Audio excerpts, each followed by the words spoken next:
You can use free email services safely, except that most people don't. Hi everyone, I'm Leo Notenboom for AskLeo.com. One of the topics that I've talked about a lot over the last 13 years has been the use of free email services. I'm talking about services like Hotmail when it was still around, or Outlook.com, or Gmail, or Yahoo's Mail. Services like that, services that give you an email address and an email inbox and an email interface all for free. Now, I've rallied against them many times in the past. One of my oldest articles is, in fact, about using free email services and technically why you probably don't want to. The problem is something that I see every day. I see people coming to Ask Leo, asking questions, leaving comments, or visiting the articles that talk about having lost their accounts. People lose their free email accounts with alarming regularity. It happens all the time. There are several different variations on the theme, don't get me wrong. It's not like everybody's waking up and suddenly their account is gone, although that happens.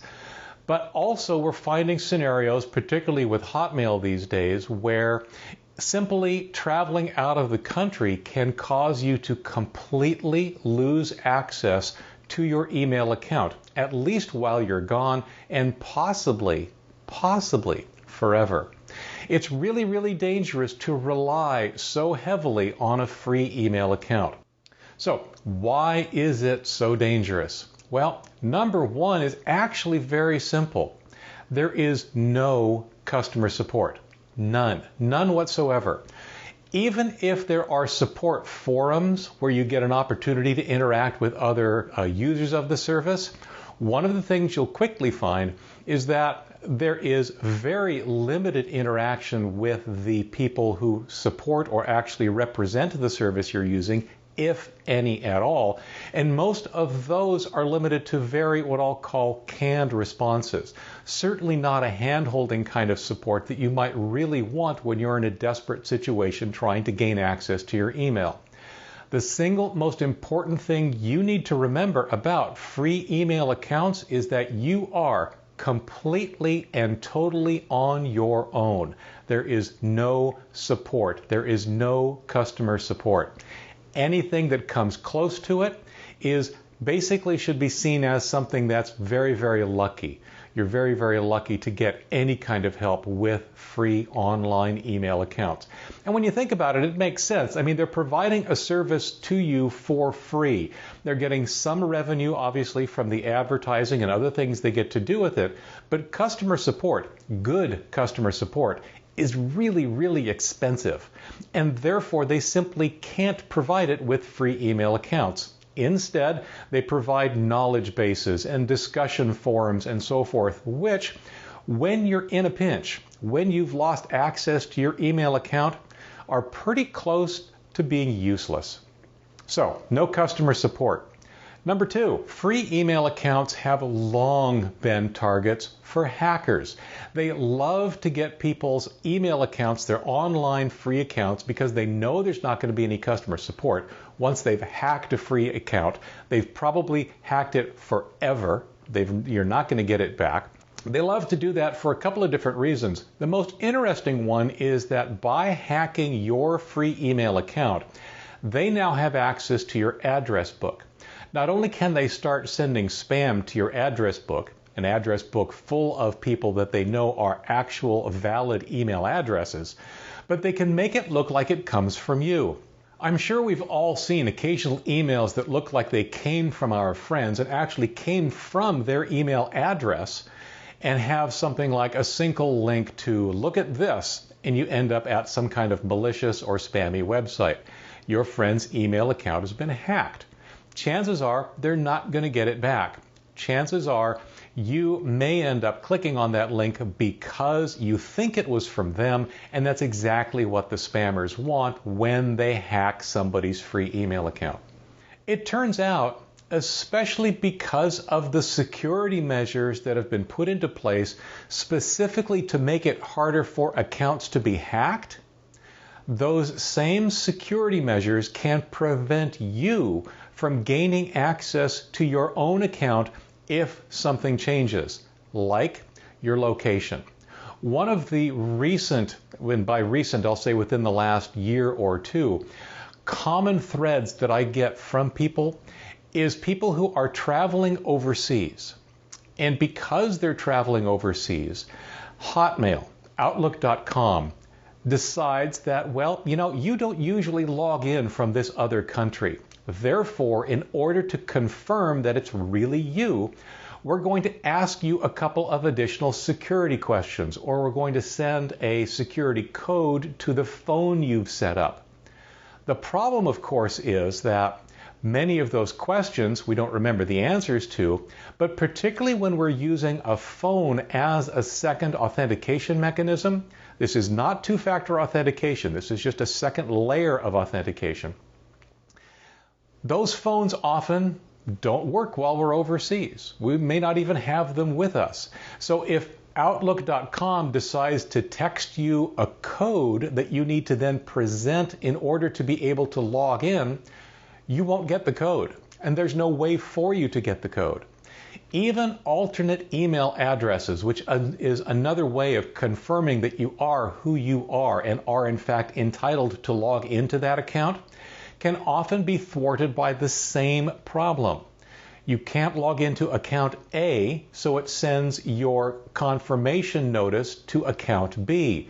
But you can't log into account B for exactly the same reason. And in fact, in the worst case, it sends the confirmation notice to account A and you're stuck. You can't log into either account, so you can't confirm that you are the right person logging into either account.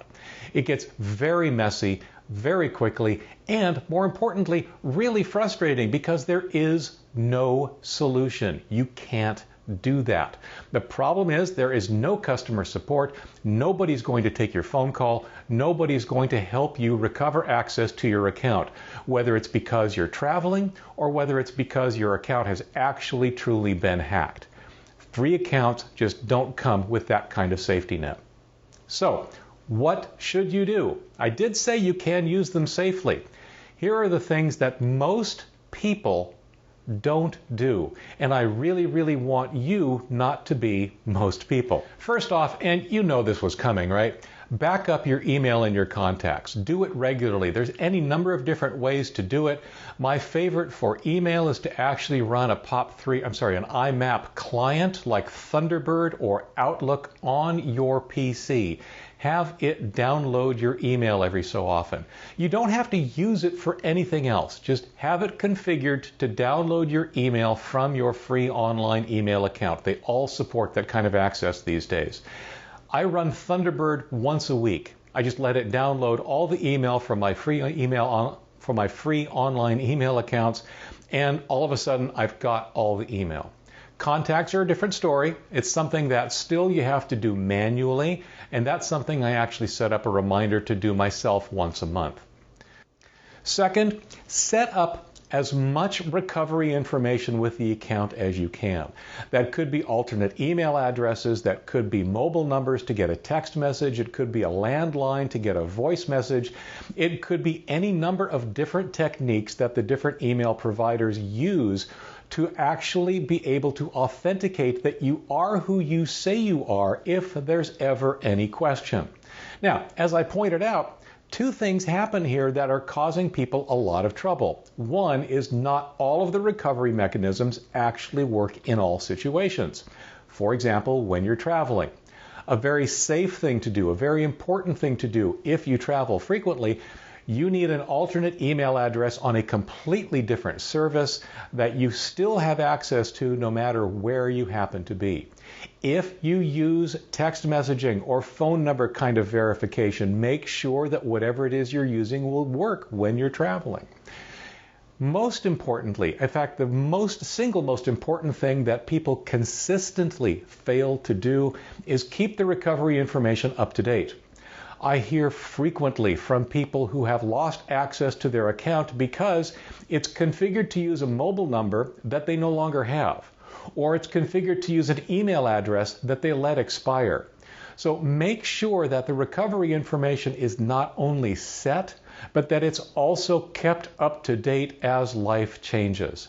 One of the articles that I have, the one quick way to lose your account forever, is all about losing your account access simply because your account recovery information is incomplete or out of date. Consider two-factor authentication. Two-factor authentication is different than this second layer of stuff. Two-factor authentication is information that you need to provide consistently whenever you access your email account, typically either from a mobile device, from a laptop that you may be traveling with, or from a new computer. You can set it up so you don't have to actually provide the second layer of information when you're consistently logging in on a computer that you consider to be safe. What it boils down to is this. I could tell you my Gmail password right now. I'm not going to, but I could. And you still would not be able to log into my account because you don't have my phone. Now, the phone doesn't even have to be connected to a network. It could be an airplane mode. In other words, no wireless communications at all. There's an application that runs on the phone that generates a pseudo-random number that must match what Gmail expects when it asks for that number. That's all it is. It uses cryptographic magic, as I call it. But the important thing is that even knowing my password, you can't get into my account. The only way you can get into my account is to do it from a computer where I've said you don't need that second layer of authentication, or you actually have my phone in your hand and can generate the random number when it's requested. That's really, really safe. It's not an excuse for having weak passwords. You still want that, but it's really, really safe and one of those things that will prevent your account from being hacked. And one last thought. Outlook.com Microsoft accounts allow you to generate what's called a recovery code. It's a recovery code that you generate once and you save somewhere. Use that. Generate your recovery code and save it in a safe place. Particularly if you travel, particularly if you're going overseas, make sure that you take that recovery code with you because you may need it to log in to your account. Without it or without some other form of secondary authentication, you may not be able to access your account while you're overseas. So use free email accounts, but use them safely. Set up the recovery information. Keep it up to date. Use it in a safe way. Don't fall for phishing scams. Hackers are actively trying to hack into almost every free account that exists today. Understand that there is no customer support. You are on your own when it comes to any problems with your free email account.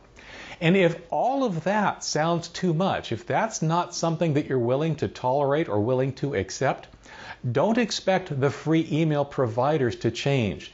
They have no incentive to. Like I said, it costs too much to provide the level of support that you and I might want.